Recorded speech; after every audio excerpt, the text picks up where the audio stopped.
Добро вечер. Среда, 21 часот и 10 минути. Ова е печата на неделата. Јас сум Сашо Ордановски, како и секоја среда. А оваа среда ни остануваат уште 50 на часа до изборите на МОЛК и се разбира дека емисијата ќе ја посветиме нешто друго ако не на изборите, бидејќи првомајските скари се веќе изгасени. Видовме во дневникот на 1 ТВ дека се во мода и овие што се на плин скари, така што нема многу пафтање.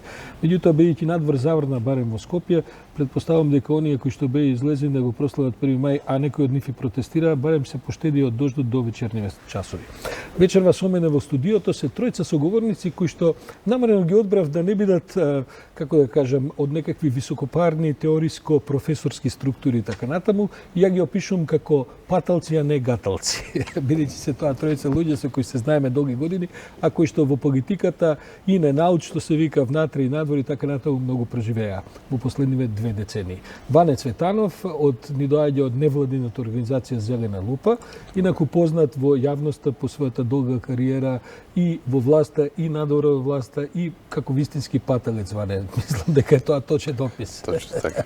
Джилјо Хоџич е мој давнешен колега, активист во невладиниот сектор, кој што од неодамна релативно работи во агенцијата за заедници кои што се помалку од 20%, така ли си Джилјо?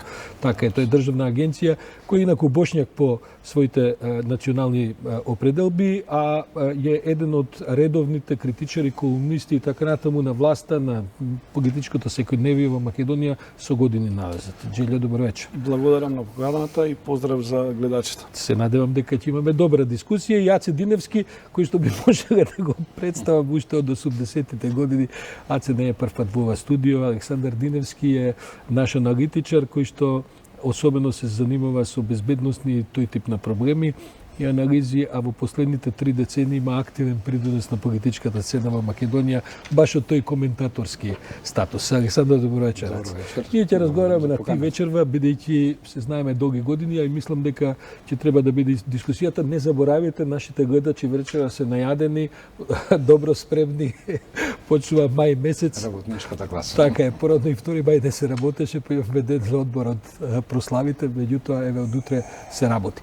Ване, неодамна читав деновиве, всушност една твоја колумна во која што ти велиш дека избориве председателски вториот круг имаат некаква историска вредност и прилично драматично ги кажуваш своите позиции зошто се тие толку важни. Може ли да ја чуем интерпретацијата за да тргне дискусијата? Се разбира, но пред се ќе побарам, бидејќи доаѓам од Струмица, да пренесем еден поздрав на гледачите од Струмица. Добро. Па потоа ќе преминеме на сериозниот дел. Значи, деновиве бев во Струмица, разговарав со огромен број на струмичани и поздравот е следен. Струмичани велат до сите граѓани на Република Македонија, ви го дадовме најдобриот човек, го имате најдоброто во Македонија, научите се да го цените, поштувате како човек и сите вредности кои што ги има и поддржите целата негова визија, бидејќи на нас ти недостига. Затоа што замена од Струмица. Ќе бидеме среќни ако се врати. Се работи за Зоран Заев. Точно така. Се разбира дека се работи за Зоран Добро, Заев. веројатно во Струмица има и луѓе кои не го сакаат толку многу Заев. Најголемиот дел го сакаат, најголемиот дел и токму тоа е причината со години СДСМ да победува во Струмица, затоа што Зоран Заев се докажал и со неговата добрина и човечност и професионализам и од Струмица направи сериозно развиена општина. А зошто се овие избори толку драматично важни за Македонија? Еве, добар е во Според мене, и со овие се најважните избори во историјата на Република Македонија. Најважните. Затоа што Македонија беше во длабока политичка криза со самото владење на ВМРО ДПМН од 2010-2011 кога започна сите злоупотреби на власта. Потоа тогаш имавме режим. Потоа дојде длабока политичка криза со процесот на објавување на војните, на бомбите, Прибе, Пржино.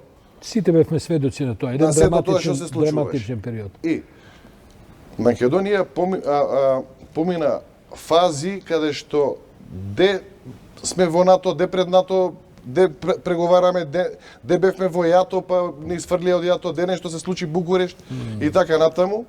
Но ако гледаме од геополитички аспекти, од повеќе аспекти, ова е пресуден момент за Македонија да мора да влезе во НАТО. Владата направи сериозни исчекори, можеби и на лична штета, затоа што целото внимание и енергија ги фокусираше последните 2 години на надворешен план, успеа да ги реши односите со сите соседи. Значи, проблемот добрососедски односи е решен, проблемот со Грција е решен, опасноста од вето, кое што беше од 2008 е решена.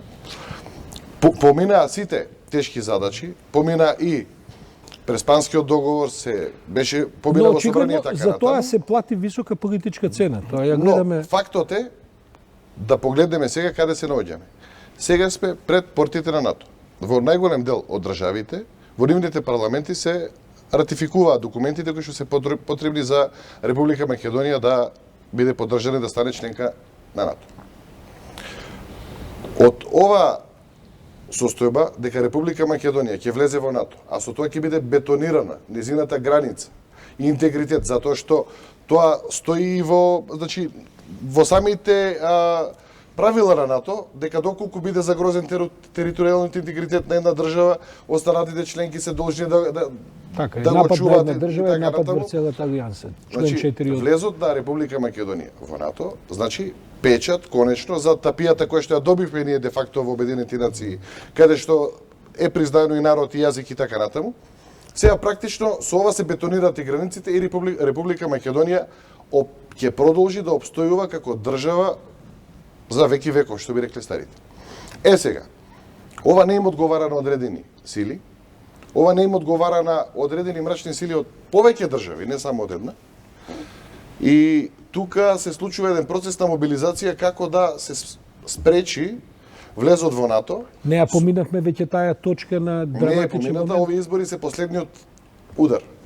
Еве денеска слушам последно, значи, во Скопје се прави спин околу Вардари, Самсоненко и сите глупости и дека постоела опасност од 10.000 спортски навивачи да гласаат контра СДСМ затоа што веќе во тие коини ВМРО ДПМН сериозно работело дека СДСМ и ЗАЕВ биле криви што Вардар ќе останал без не знам што. Добро, ама Ване, значи станува збор за класични спинови, се вклучуваат Ване, сите можни Тоа целни ми групи. е јасно и ми изгледа како прифатлива политичка борба. Бидејќи тезата ми е дека влегувањето во сите НАТО можни испијачи. Што не ги ваделе други избори. Влегувањето во НАТО не ми се чини дека не е теза и на ВМРО ДПМН. Они де факто направија низа погрешни чекори за да останат вон тој процес, но Александар, ти се чини ли дека овие избори ја имаат таа драматичност од вториот круг, да се надоврзиме на тезата на Ване? Може ли да се загрози ако изборите не успеат или ако победи, ако не се лажам, Ване тоа сака да каже, ако победи кандидатот на ВМРО ДПМН госпожа Гордана Силјановска-Давкова, дека нашиот влез во НАТО е загрозен. Има ли таква? Се свирам само уште една реченица, значи поентата е ако не дај Боже, мада не верувам во тоа, ќе победи Стево Пендаровски, но не дај Боже ако победи Силјановска, ќе барат предвремени парламентарни избори, ќе се обидат да го поништат договорот од Преспа, ќе се обидат да преговараат за нивните криминални действија, повторно за амнестија и така натаму. Можеби ќе дојде до ситуација со НАТО да договараат или со меѓународниот фактор, но на тој начин ќе ја закопаат правдата во оваа држава, ќе ја доуништат и овде е цинизмот каде што одат со слоганот правда, а всушност главните уривачи на правниот поредок во Република Македонија и главните потенцијални уривачи, доколку им се даде можност на правниот поредок во државата, одат со слоган правда. По цинично здравје. Ацо, има ли шанса за ова сценарио? Има ли, мислам, ќе е заокружено сценариото на Ване, вели дека ако победи кандидатот на ВМРО ДПМН, ќе дојде до едно, да кажем, враќање на филмот наназад. Има шанса за такво нешто? Мислам дека сите избори се значајни во Република Македонија. Ние сите избори историски ги прогласуваме, тоа веројатно памтиме, нели? И локални се историски, и председателски. Меѓутоа, мислам дека во овој случај не може да дојде до едни такви драматични пресврти, иако целта на опозицијата, на ВМРО ДПМН е токму таа, преку изборот евентуален на Гордана Силјановска, да отвори еден процес на реинституционализација, односно реставрација на режимот на Груевски. Тоа е таа цел. Прво имаме да го возможи тој континуитет на груевизмот, кој што се уште не е до крај срушен, се уште не е деинституционализиран, бидејќи функцијата председател на државата е се уште под негова контрола, со се сите оние институции, права што ги има председателот на Републиката и кои што има директно влијание, како што е Агенцијата за разузнавање, Генералштабот и така натаму.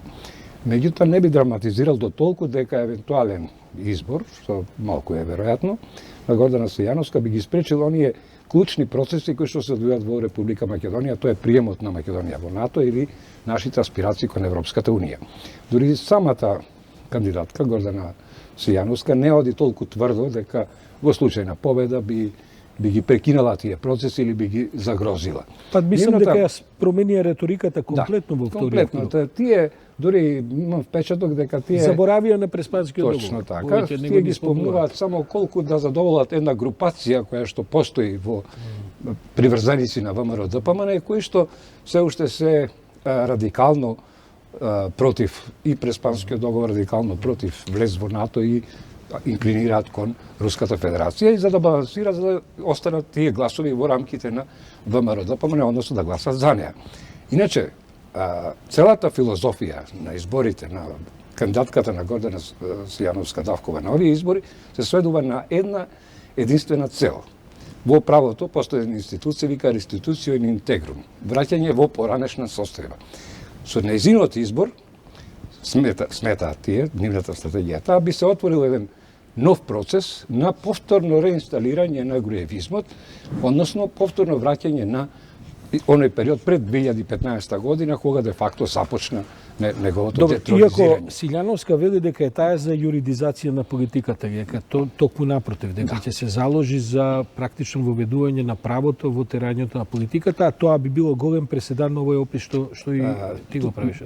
Токму Ване добро кажа дека тоа е парадоксално и хипокризија е Гордана Стојановска да промовира право, односно да бара правда за Македонија, бидејќи во изминатиот период имаше доволно причини, доволно мотиви, доволно настани, таа како универзитетски професор по право и во наводници деклариран некаков се активист или учествуваше онде во некои активности на невладини организации, ниту еднаш не го дигна гласот против сите оние злоупотреби кои што токму режимот на Груевски го правеше во изминатата деценија на владење. Имаше доволно причини, доволно поводи да изреагира жестоко, да изреагира остро и со аргументи, бидејќи универзитетски професор. Меѓутоа, за жал, таа се претвори во адвокат токму на фамилијата. Дури сега веќе читаме дека токму таа била авторот на оној акт за аболиција на Добро, тоа не е потврдено, меѓутоа тоа просто исто така пред избориве. Джелјо, дали си негека помеѓи или ја не би се служил само во една ситуација да ние следиме реториката на ВМРО ДПМН. Јас не се сеќавам дека ниту еднаш Груевски кажа дека не е за НАТО и Европска унија. Напротив, тој тоа го вреглаше цело време, но она што во суштина се случуваше, работеше да ние не влеземе во НАТО и во Европска унија, секој ден 24 сата во денот, 7 дена во неделата и така натаму. Она што нас ни е опасност и она што Ване можеби сака се обидува да го представи како една драматична ситуација, а точно е дека ние цело време имаме некои историски моменти од независноста, нема пола година да нешто историски не се случува, е тоа дека ние забораваме дека излегуваме од една не само политичка, туку една голема општествена криза. Излезот од таа општествена криза воопшто не е лесен и, ако сакате, не е доволно брз како што посакуваат граѓаните.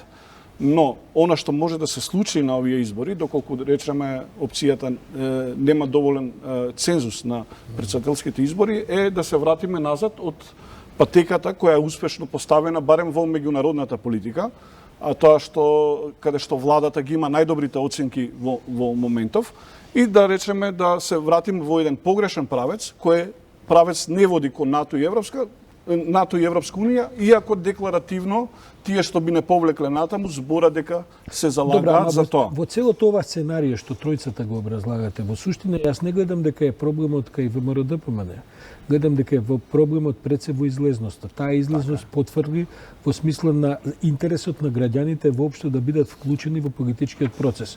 Мене ми се чини сосема легитимно опозицијата да критикува, да има своји ставови, да биде заинтересирана да не успее правната држава, бидејќи се тие сепак предмет на десетици отворени случаи и така натаму, но каде е власта? Дали власта не е таа која што потврди во првиот круг на гласање? секако дека има потврлања, има неочекувани резултати. Ја мислам дека ниту една анкета не предвиде вака блиски резултати. Некој ќе треба за тоа да си понесе одговорност, затоа што ние на едно жешко прашање околу прифаќањето на договорот со Преспа, што значеше и промена на името со цел влегување во НАТО, пред само 7-8 месеци имавме референдум каде што имаше 500-600 илјади 600 и кусур илјади, но делот тој блок кој беше за настапи на избориве самостојно, али да речеме имаме еден сериозен квантум на гласови, околу 200.000 гласа пат. И ако се направи анализата, значи каква е ситуацијата со предвидливоста на цензусот? Ване, има ли шанса да се мотивира, да се мобилизира тоа гласачко тело да не паднеме на тој испит за цензусот во вториот круг, бидејќи сите повикуваат да се излезе? Според мене само мотивацијата е побитен фактор кој што е клучен, бидејќи за време на референдумот имаше луѓе кои што сакаа да пратат порака дека се незадоволни и кога видоа дека бројката не е доволно добра, вечерта мене ми се јавија 5-6 луѓе кои што рекоа сакав да бев сигурен дека ќе успее референдумот, но јас сакав да пратам порака дека мене ме подзаборавија, па не излегов. Овој пат таа појава ја имаме значи мултиплицирано многукратно. Многу луѓе кои што имале реални очекувања, но огромен број на луѓе кои што имале нереални очекувања. Значи мора да тргнеме од вредностниот систем. Да, сите се боревме против режим, сите имавме очекувања да завладее правото и така натаму, но мора да бидеме реални. Некој имало очекувања работно место, некој имало очекување тендер, некој очекувал не знам што, но некои можеби очекувале да ги заменат ВМРО, да го користат истиот принцип, само да ги заменат местата. Имаме и такви појави на луѓе кои што не се оствариле тие со ништо. Сега, сите кои што си правеле математики без крчмар пред изборите и имале некакви очекувања, ајде помина парламентарните, помина локалните, помина референдумот, сега дојде времето јас да оценувам. Да си го барам своето. Има и таков тип на луѓе кои што седат дома и очекувале нешто и сега сакаа да пратат порака, но според мене, веќе јас гледам подобрување на сликата, на состојбата, се јавуваат луѓе, контактираме, кои што не излегле во првиот круг, има најави дека во вториот круг ќе излезат, затоа што ја сваќаат сериозноста на состојбата, барем луѓе кои што се реални, кои што имале повеќе очекувања во делот на владење на правото. Јас лично разговарав со голем број на луѓе дека реформите во правосудниот систем не може да се направат за 1 година или 2, дека е потребно време, затоа што владата одбра да се оди по патот да се гради здрав организам. Значи, не беше поентата да се направи реизбор преку ноќ на начинот како што правеше ВМРО. Што други избори да повторно функционира судството на телефонски. Не беше работата да се пред се да се злоупотребат безбедносните служби кои што имаат податоци за секој еден судија или обвинител, тоа што го правеше ВМРО. Тие преку УБК, преку главниот генератор на злото, со кој што раководеше првиот братучет на Никола Груевски, преку системите на УБК наоѓаа слаби точки на секој еден човек кој што има функција на критична точка во општеството. Дали е судство, дали е обвинителство, дали е друга институција. И преку тие слаби точки тие оценуваа. Како сега, бидејќи анализите покажуваат дека момент само ова. Луѓето очекуваат да се смени преку ноќ. Така е. И дај сега работата е нешто многу важно. Па дали е сосема такава, не тоа сакам да проблематизирам. Дали во суштина не се работи за друг тип на потврдување, не се работи само за луѓе кои што очекувале промена преку ноќ и така натаму. Можеби постои едно објективно незадоволство кај од постигнувањата на владата. Ќе оставиме, значи, во делот на дебата да си каже свое. Но мојата мисла беше дека оваа влада не сакаше, и добро е тоа, да врати на крвта со крв, на злото со зло и преку ноќ, на брз начин да помогне во градењето на една спирала која што постојано се мултиплицира секоја година, или секој избор, секоја промена на власт, зло со зло, туку напротив, дај да ја сплестеме работа, да ја сплестеме малце работава меѓу омразата што постои помеѓу брат со брат, комшија со комшија, на која што е на партиска основа, да се симне и да градиме едно единство кое што во иднина ќе ни биде неопходно. Тие пораки ги слушаме, тие се пораки кои што Изаев постојано ги говори. Гледаме дека се мобилизира и СДСМ и ДУИ меѓу двава круга. Објективните анализи покажуваат дека СДСМ исто така не испорача во некои своји традиционални средини, кај што очекувале повеќе низ градовите во Македонија, а ДУИ секако се чини дека сите анализи покажуваат дека тие најмалку испорачале. Аце, ќе има ли ефект ова што сега настана една дополнителна мобилизација? Дури утре гледам дека ДУИ закажале и објаснувачка конференција на 2 дена пред избори, ветуваат дека ќе изнале 80.000 гласачи и така натаму. Реални ли се тие очекувања? Мислам дека прво за самиот излезност на последните круг на избори влијат неколку фактори. Не е само незадоволството од владата, најмалку 5-6 фактори се во игра. Прво, самиот избирачки список не е реален, да сме начисто. Второ, 40%. околу половина милион луѓе кои се надвор од земјата, дали постојано, дали привремено. Голем број на луѓе токму овој период заминуваат за работа во Италија, во други земји. Тоа ништо не е спорно, но јасно е дека потврдија. И постои една друга исто битен фактор, а тоа е што, например, на последните избори во 2014 во исто време беа и парламентарните избори. Мотивацијаниот фактор на граѓаните беше многу поголем. Последните председателски избори беа заедно со само уште на и претходните председателски беа врзани тогаш со локалните. Ова се после 2 циклуса први председателски избори без овде имате учество на тројца кандидати кои што например не нудат некоја поголема мотивација, бидејќи не смееме да го занемариме и личниот интерес на граѓаните. Она што Боане го збореше, но тоа е неспорен.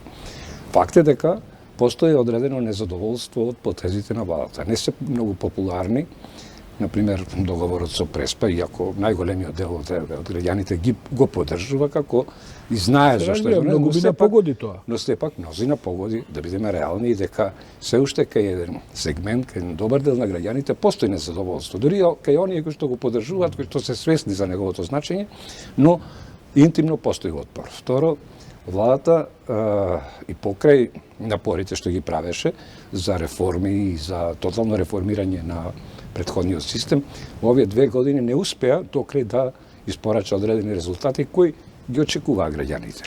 Набојот и очекувањата беа многу повисоки од самите реални можности на владата, да видиме начисто. Колку се кандидатите сами виновни или заслужени за тоа? Мислам на Пендаровски и на Гордана Силјановска пред се. Кандидатите се тие, мислам, меѓутоа многу е битна внатрешната организација на самата партија. Значи, односот е во прв ред кон партиите, а не кон самите кандидати. Иако мислам дека Гордана Силјановска се наметна со една своја приказна, без разлика каква е таа приказна, успеа да, како да кажем, да испровоцира и да исполаризира во јавноста позиција. Кај Пендаровски повеќе се чини на некаква Добро, тој не е прв пат председателски кандидат и е секако попознат на јавноста отколку Силјановска. Джелјо, што уствари, што всушност може да направат кандидатите меѓу двата изборни круга? Изгледа дека се работи повеќе за мобилизацијски партиски машинери отколку... Точно така. Мислам дека пресудна улога ќе имаат организацијата на самата партија. Колку ќе успее да го мотивира членството. Факт е дека во поедини партиски комитети, например на СДСМ на владеачката, постои одредено незадоволство од локалната власт. Значи недоволна ангажираност и така натаму. Тоа се одразува на еден прикриен револт. Тоа не е бојкот, ова е абстиненција, значи да се разбереме. Не е она што го одредени структури во Македонија го промовираат како бојкот на изборите, тука е повеќе абстиненција. Доколку ги погледнеме резултатите од првиот круг, ќе видиме еден сериозен пат кај владеачката структура, или она што јас би го рекол прогресивната про-НАТО и про-ЕУ структура, доека ваму во ВМРО ДПМН има еден изброј на гласови, дури помалку и од локалните избори. Она не верувам дека кандидатката за председател Силјановска во помеѓу првиот и вториот круг има простор да мобилизира дополнително нови гласачи. Или она што ние сакаме да кажеме неопределени. Она нема простор поради многу фактори. Прво затоа што позади нејзе стои една партија која уште важи за најкорумпираната партија во Европа, најбогатата партија во цела Европа на волку мала држава. За разлика од незе, господинот Пендаровски има сериозен потенцијал, но треба да се сработи, да Но нема веќе време, Джелио, за сработување. али Имаме уште 2 дена до вториот круг. Да се кренат сите аларми дека цензусот е важен и има потенцијал во неопределените за да се потврди насоката во која се движиме, а пораката дека е не доволно брзо е веќе испратена и треба да се прифати за да се беа да се такви убрзи. да во двете политички партии, посебено во владеачката, настапи период на отрезнување на аларм. Значи, во овој период, во овој меѓупростор, за овие 14 дена, тие мораше да активираат сите расположени потенцијали за да не само да се постигне цензус, туку и да се победи. Добро. Што доколку сепак не се постигне цензус? Што доколку сепак, Ване, каде ќе се пробудиме ние во понеделник наутро, после вториот круг избори, ако видиме дека цензусот не е? Како би опишал ти ситуацијата? Пред да ја опишам ситуацијата, ќе кажам дека сум убеден дека ќе има цензус. Добро, Затоа што тоа сите го говорат, меѓутоа имаме обврска и она со метлата што го споменавте е неслучајно и она преска не се доискажав до крај во делот со причините за првиот круг, но власта ја прими пораката и јасно ја прифати пораката. Јас претпоставувам после изборите ќе следат првично и некои анкети и за партиски функционери и за државни функционери, дури после тоа ќе следи метлата. Ако смеам да ти упаднам, јас знам дека Заев ја прими пораката, но кога се вели власта ја прими пораката, некако не сум сигурен дека баш сите нивоа во власта ја прими пораката. Заев ја прими пораката, а одредени луѓе од власта што не ја примиле пораката, доправа ќе ја примат веројатно после изборите. Добро. Така да, јас сум убеден дека ќе успеат овие избори, но поентата е што помасовно да излезат граѓаните и што поубедлива да биде разликата помеѓу Стево Пендаровски и Силјановска, за да се испрати посериозна порака на меѓународната заедница дека ние сме зрела демократија, зрела држава, подготвена да влезе во НАТО, па дури и да започне преговори со Европската унија, иако тоа е веќе малку дискутабилно. Очекувате дека ќе помине мирно вториот круг? Мислам... Јас очекувам дека ќе биде мирен вториот круг и дека ќе помине како што треба. Сега, доколку не се случи тоа, зошто овие избори се историски? Тогаш можеме да влеземе во сериозна, драматична, не дај Боже, најдлабока историска криза, затоа што доколку се пробудиме, како што рековте, во понеделник со евентуална победа на Силјановска, што има 0,001% можности, нешто да се случи, добро, некој метеорит или метеор, нешто да има шанса да победи. Добро, во ред. Тоа е моја прогноза. Добро. Сега, значи, понеделник вечерта ќе имаме пресконференција каде што Мицковски ќе побара предвремени парламентарни избори. Па мислам дека Заев самиот тоа го најави. Во координација со тој самиот ќе Будимпешта. бара.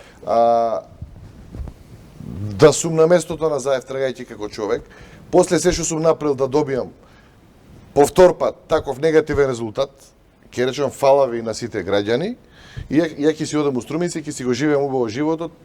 Јас довде бев. Па мислам дека тоа Заев повеќе го најавува. Значи, мислам дека е тоа ако ништо друго една коректна човекот дава позиција. се од себе, глава стави во торба, живот стави во ризик, семејство ризикуваше, за да не извади од режим.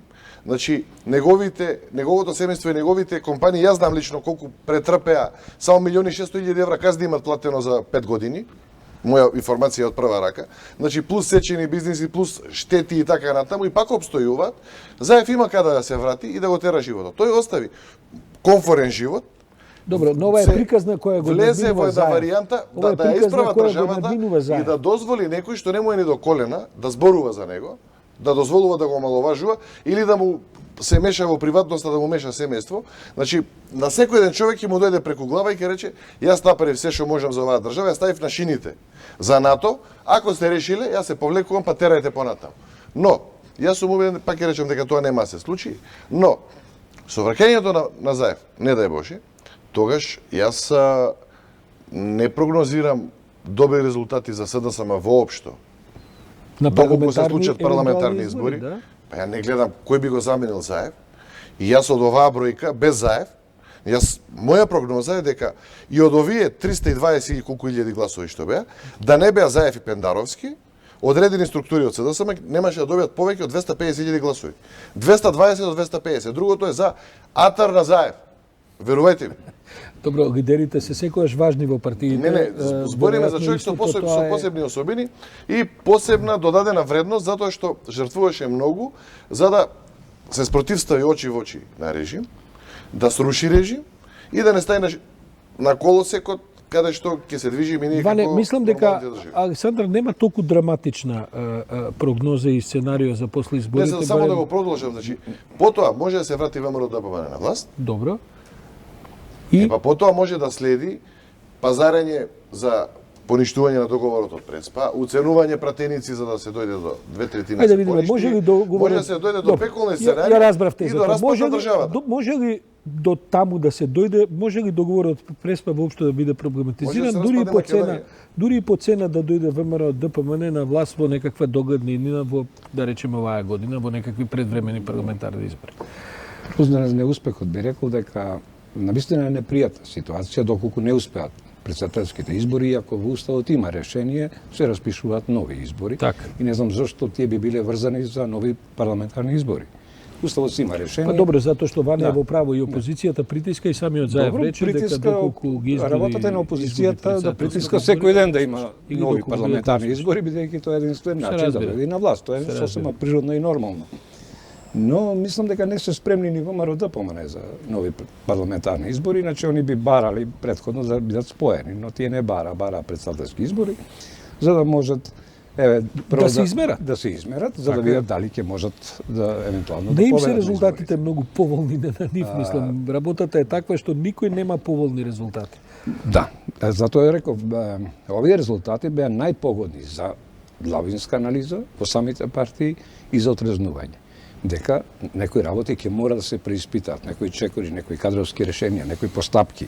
Добро, Ацо, ама тогаш е сценарието на Ване не е сосема погрешно. Со други Да. зборови, што би добиле ние доколку во некаков уставен рок повторно распишеме избори?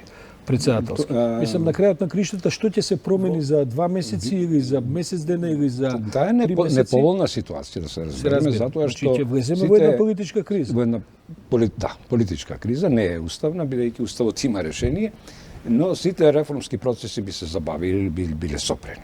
Значи, ние цела година ќе живееме во еден изборен циклус, во избори, предизбори, кампањи и така натаму, како што е моментално сега овие 2 месеци. Да. И секако дека тоа би имало огромна штета за Република Македонија и за сите нејзини аспекти, дали членство во НАТО, во Европска Па унија. веројатно и стопански, така натаму. економски и социјални и така И натаму. токму затоа ја разбирам драматиката што Ване ја пласира, дека би требало на овие избори да успееме во недела, да избереме председател. Се надевам дека тоа ќе го избереме Стево и исто така се надевам дека ќе бидат исто така мирни како што беа во првиот круг, што е добар знак и добра порака кон странство дека Република Македонија конечно се нормализира како држава. Тоа намерно го потенцирам затоа што ако се вратиме наназад, ќе видиме дека на сите избори имаше бројни инциденти и уште еден друг аспект кој што е малце потенциран, а тоа е дека на сите претходни избори во времето на владење на Груевски имаше еден жесток притисок врз граѓаните на Република Македонија, врз институциите, да се излези по секоја цена да се гласа за тој што треба да се гласа, Да, односно за гледаме Војачката на опуштање во администрацијата. Да, На ВМРО ДПМН апсолутно. не можеше Нема да се повеќе- случи да нема цензус. Да, нема претпоставам. ВМРО, нема притисок, нема списоци на Сакам гласачи. да те прашам од еден аспект кој што може би ти подобро го разбираш од сите нас овдека. Во вториот круг одеднаш се промени реториката на опозицијата. Повеќе не се проблематизира Преспанскиот договор, сега е се фргаме на коцката дека кандидатката Гордана Силјановска-Давкова е прифатлива и за албанците и за немакедонците и така натаму. Дури денеска читам дека таа се сретнала и со некаков представник, председател на некаква бошњачка партија, не знам дали ја види таа веси ВМРО така. Бошничка. Не измисли вомрешно дете дека има луче, тоа фали само. Другото све помине, Сепак дечковци. да се Тоа е малце воздржи. поврзано и со ова следно прашање, само ако може да Да, се да, надоврзам, ајде, да. влезам Затоа што во овој дел. дали ќе успее ВМРО тој геп, тој да кажем процеп да не го верувам, преси. затоа кажав преска дека они немаат потенцијал да влезат во некое друго гласачко тело за разлика од прогресивниот дел. Но што е важно ова што го збори Вани, дури да не успеат да го поништат Преспанскиот договор. ВМРО никогаш не го поништи рамковниот договор. но секогаш кога беше на власт, не го почитуваше духот на рамковниот договор и продуцираше етнички тензии. Добро, тоа е права дефиниција духот на рамковниот, бидејќи да. во цифрите беа секогаш експедитивни Да, и али духот на знае рамковниот и добрите произведат меѓуtim. резултати. ВМРО може би нема да го поништи преспанскиот договор, но нема да го почитува духот. Ке не врати во една ретроградна политика. Односите со Бугарија, историски потпишан договор, ќе го врати назад. Сега да се вратиме во овој дел. Значи, во овој момент они се обидуваат да влезат од една националистичка примитивна кампања, да влезат во една европска приказна, сакаат да ни се продадат како европејци повторно и да пробаат да добијат гласови од останатите етнички заедници, кај кои они се символ на примитивен национализам. По мене тоа не може да помине. Дополнително мислам дека има еден момент кој е малце чуден и треба да се анализира на другава страна. Сите поголеми партии во овој процес кога траеше во парламентот, турскава партија која беше со ВМРО премина. Добро, тоа е традиција. Сите, да кажам, помали етнички партии кои представуваат, тие поминуваат со власт. Така е, Сашо, но има еден момент. Стево Пендаровски води кај етничкиве заедници кај сите, но бројот на гласови е малце паднат во однос на локалните избори. Тоа е еден интересен феномен. Па Джелјо, во Топани и во Шутка, да речеме, со сите ромски партии во коалицијата на СДСМ не успеа ни половина гласови. Тоа е тој дел на анализа. И сега не дека Гордана ќе може да ги земе ромските гласови, треба да се интерес најде на граѓаните да излезат да гласаат, дали до нив допираат овие пораки кои што еве Ване се обидува драматично, а вие малку поаналитички да ги презентирате. Дали воопшто тие се свесни за овој, да кажам, покер што се игра сега на масава? Значи, груевизмот, начинот на владење на ВМРО-ДПМН, етничките заедници, помалу бројните етнички заедници, на своја кожа го доживува малце повеќе отколку еден граѓанин на еден начин. Затоа што ние бевме перманентно во времето на Груевски, на ВМРО-ДПМН, бомбардирани со една албанофобија, една исламофобија, еден примитивен национализам и тоа беше единствената дебата. Вие сте новинар, искусен, веќе долго време немаме вести каде што наши сограѓани роми се враќаат од граница само затоа што се роми. Иако ги исполнуваат сите услови за да патуваат. Тоа веќе не е тема во Македонија и тоа е успех, но треба да најдеме начин да им објасниме и ние да сватиме дека треба да се направи дополнително уште за сите граѓани, а и они треба да и они можеби ова што го вели драматично ќе сватат дека ако се врати овој начин на владење, ќе се вратат и тие процеси кои се случуваа. Затоа кажувам дека они се обидуваат да ни зборови сите тројца тврди дека ВМРО-ДПМН нема ништо научена лекцијата од времето на груевизмот. Апсолутно. Види, пораката што Бисковски ја упати првата порака во јавноста и кога повика да гласаат за кандидатот за Гордана Силјановска-Давкова, единствена национално што не беше спомната беа албанците. Не, тоа сите го знаеме. Тоа е навредливо. Дали е Гордана Силјановска, мислите, таков експонент на таа политика или е Гордана некоја која што можеби доколку стане председател ќе го изненади и ВМРО-ДПМН? Нема шанси. Ѓорги Иванов број 2. Ќе извадиме фикус. Мислам дека нема да биде извадиме кактус. Ако пробам или друг фикус. Ако пробаме дали се оградија од владењето на Груевски, кој е веќе осуден и морално поразен со тоа што избега. Дали они се оградиле? Ниту Мицковски, ниту Гордана Силјановска. Значи, они не се оградуваат од таа политика. Добро, ама јас колку што успевам да разберам и Гордана Силјановска, кај неа не може да помина тој тип на аболиции, амнестии и така натаму. Жената инсистира на некаква правна рамка во која што може да биде непријатно изненадување, можеби и за самото ВМРО-ДПМН, ако сметаат дека со тоа би добиле таков председател кој што би ги спроведувал тие процеси. Со што ја докажала она незината заложба за правда и исполнување некаква правна рамка? До сега на зборови, што е правда. И со зборови не се огради од режимот, не се огради од владењето на правото во времето на ВМРО-ДПМН, чиј што кандидат за председател е. Значи, не ја кандидираше ВМРО-ДПМН на Конгрес. Таа не се одвои од ниедна црна флека на ВМРО-ДПМН. Таа инсистира дека е граѓански независен кандидат кој само ако е граѓански кандидат, што бараше на Конгрес да ја бира? Пак тоа е еден од начините за да станете кандидат, Мислам дека претпоставам. е целата Значи, нејзина кампања Се знае дека е апсолутно кандидат на конфузна. ВМРО, таа не се огради. Имаме на почеток еден вид кампања, после тоа други ставови, трети ставови и така натаму.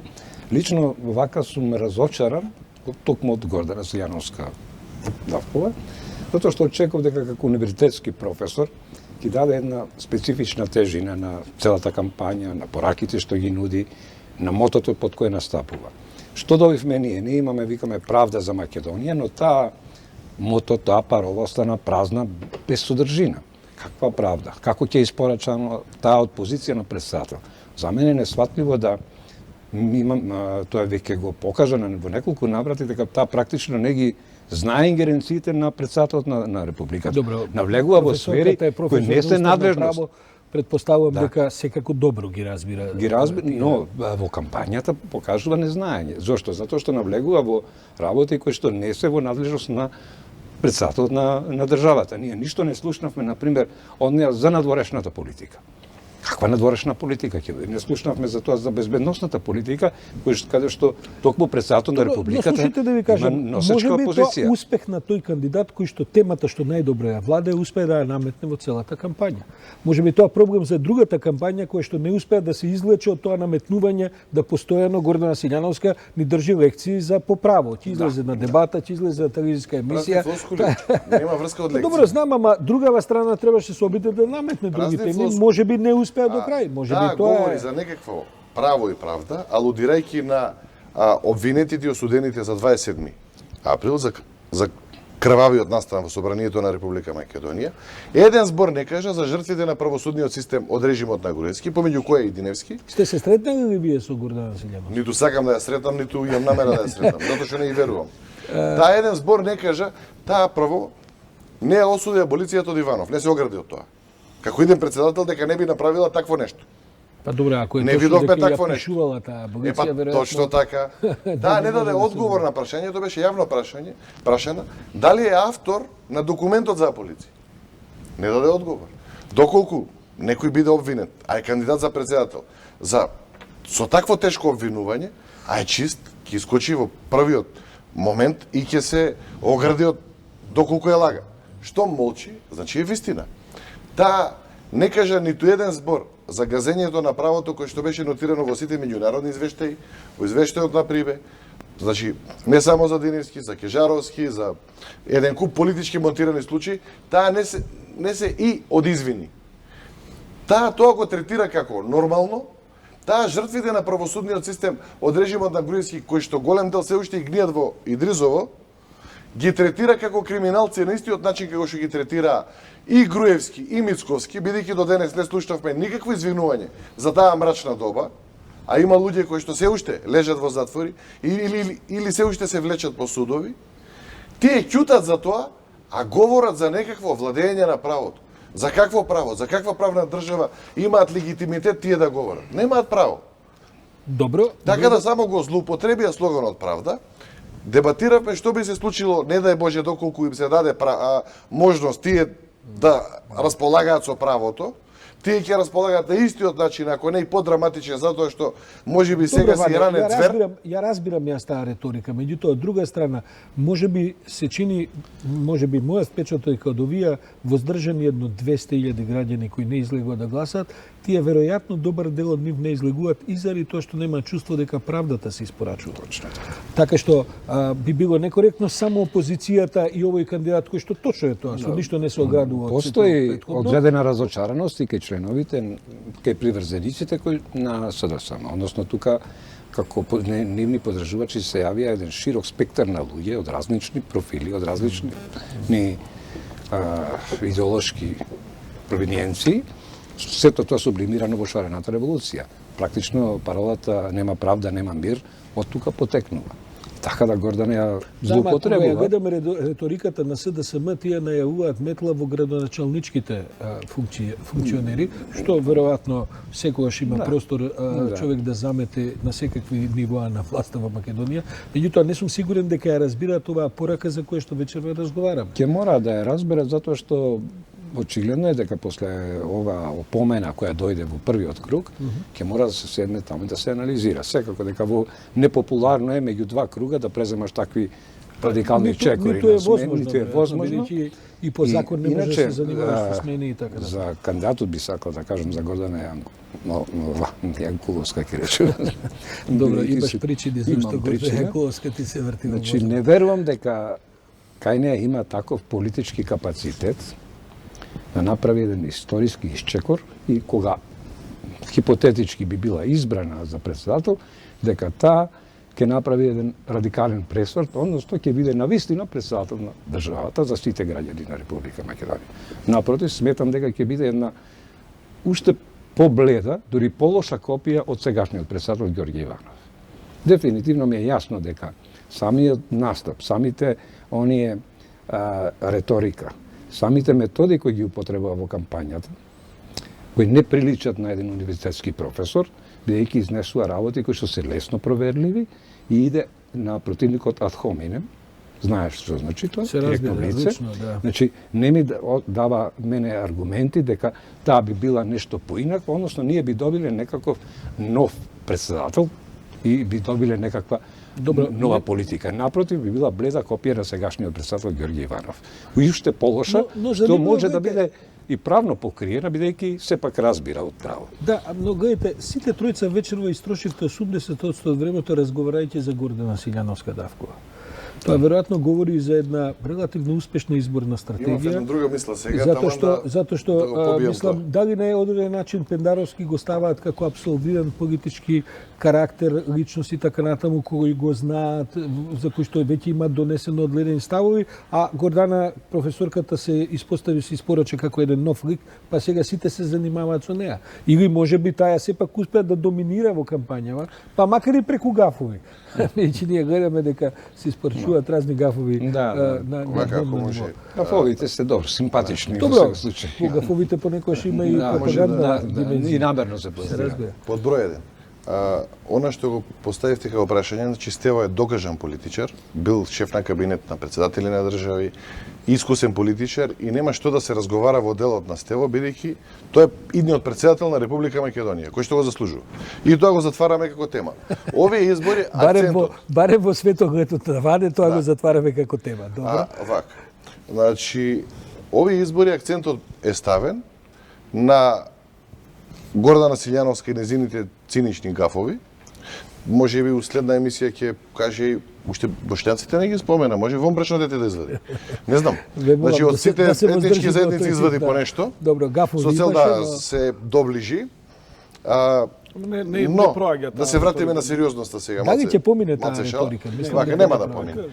Вака сега.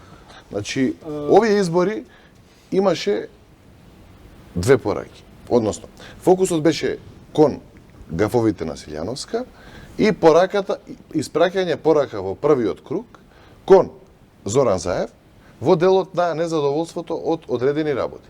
Сега да покажа малце конзистентност, декември месец ми се чини на телевизија 21 дадов два става и мои видувања. Реков, ќе дојде денот кога Зоран Заев ќе мора да одлучи помеѓу, да избере помеѓу во наводници своите партиски другарчиња, мислејќи на партиски функционери од СДСМ кои што добиле одредени позиции, а немаат капацитет да се соочат со задачите, или помеѓу Македонија. Пораката е испратена, пораката е примена и е дојден Мислиш тој дека таа момент крстосница сега е таа? после изборите, значи во недела ќе биде наградено СДСМ и Стево Пендаровски, бидејќи фокусот е кон владеачката партија, не е кон Стево. Верувајте ми. И кон Зоран Заев. Пораката беше испратена кон Зоран Заев, не кон Стево Пендаровски. Јас верувам во Зоран Заев и верувам дека од понеделник многу сериозно ќе ја свати таа порака, дека можеби некој работел и од 90-та година до СДСМ и допринел не знам што, но дали има капацитет или не за одредена функција, ќе треба се направат одредени истражувања. Тоа е едната работа. И втора работа, важна, тогаш потрошив пола емисија говорејќи против актуелниот директор на УБК Џони, Горан Николовски, и Сега сме при крај, немаме пола емисија за тоа да морам да располагаме. поентирам во 2 минути. Значи, ова е најважната работа. Да чуеме што е. Ако сакаме да имаме држава, преска напоменав, дека од УБК се креираше целата заробена држава. УБК беше изворот на заробената држава. Почитуваниот премиер Зоран Заев ќе треба да најде сила да се избори со своите американски пријатели и ни подрод разно да не прифаќа за нов директор на новата агенција. Ни Силјан Аврамовски кој не реформира од 93-та. Аз слушам дека е фаворит, ако сакаме да име држава. Не, јас разбирам дека сакаш да искористиш времето за тоа. Јас се обидувам да дојдеме, ама не е поврзано, затоа што сакаме да дојдеме во ситуација во која што премиерот не треба тие работи ги прави. Значи сакаме да направиме независна институција во која што да не ни сервираат американците, ни Џони ни Силјан.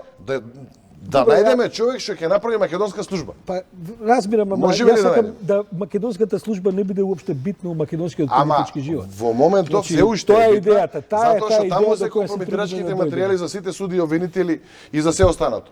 Се уште се значи постојат структури со кои што не е решено. Ние не видовме службите да уапсат 5 инспектори што го монтирале АЦ, Кежо или некој друг. Не видовме. Но исто тоа е пораката што се испраќа. Она што се обидуваме да го направиме, да направиме демократска држава во која што луѓето процесите нема да се расчисти со злосторниците од минатото. Добро, дозволиш, во која што процесите нема да се контролираат преку контрола на луѓе, туку преку контрола и дебата на идеи. Според тоа како да ти кажем сега, јас ја разбирам, јас знам дека сега на Лупа има голем проблем и јас исто така мислам дека процесите кои што треба да се преотворат треба да бидат високо на агендата. Македонија има проблем. Со инсталирање, со притискање за кој да биде директор на Национална служба за безбедност. Ако повторно се сведеме на национални безбедносни служби и така натаму, еве со Аце Диновски 30 години се расправа. Тоа беше поентата да отпуштат сите на пензија. Ако може да ги дури да не знаеме како се викаат тие. Најубаво. Дури да не знаеме кој е шеф на служба за разузнавање и служба за тајна полиција. За тоа се бориме. Џелјо, завршна прогноза, доколку сепак ова сето помине како што треба и така натаму. Ги слушнавме пораките од Берлинскиот состанок последен. Дали евентуалниот наш завршувањето на процесот вака како што е тргнат и за кој што веројатно сите се надеваме дека на крајот како што и сите се злагаат има и цензус, па ќе победи најдобриот на крајот од краиштата. Дали тоа ќе ни помогне за да унапредиме европската агенда на вистина или работите се едно ќе се искомпликуваат без разлика на претседателските избори што се однесува до Европа. Бидејќи во дневникот коментиравме со колешката Слободанка Ивановска дека Европа повторно има некаков двоен стандард кон Македонија, дури без разлика на целата оваа агенда наша што ја тераме и така натаму, може да не стави пак на некаков споровозен колосек. Самата Европска унија си има своји сериозни проблеми, бара начини да се рекомпонира внатре и пробува да најде еден заеднички став кон Западниот Балкан, каде што неспорно позитивна приказна е Република Северна Македонија, новата влада, меѓународната политика, чиста десетка, тука никој не може да спори. Она што е важно за претседателските избори е, доколку бидат успешни и ја потврдиме оваа приказна, односно победи кандидатот проевропски, пронато ориентиран, ние можеме да се надеваме на почеток на датум на преговори со Европската унија, што на нас ни е важно за да можеме да направиме институции по европски терк. Доколку тоа не се случи, ние повторно идеме 2 чекори назад и влегуваме во една неизвестност што е проблем. Значи не очекувам дека Гордана може да води, но не дај Боже да нема цензус на изборите.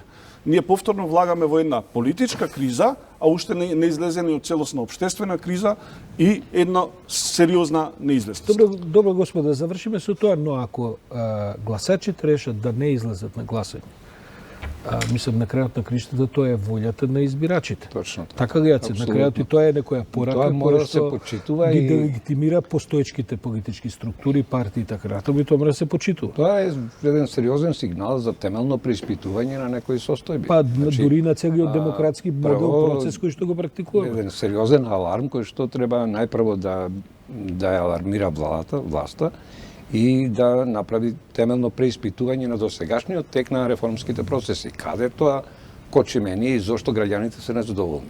Граѓаните морат секогаш се во право. Значи, јас сваќам дека првиот круг пратија порака и тоа е доволно и дека во вториот круг ќе има излезност, дека граѓаните веќе видоа дека таа допре до они што е Таа порака најповика. мислите дека допре до граѓаните, дека допре до може да се власта случат и дека владата на Заев покажа спремност да го оствари тоа што граѓаните го очекуваа. Со изборот на Пендаровски, тие процеси на реформи драматично би се забрзале и би имале навистина реална прилика во догледно, во брзо време да добиеме и датум за преговори со Европската Унија и членство во НАТО.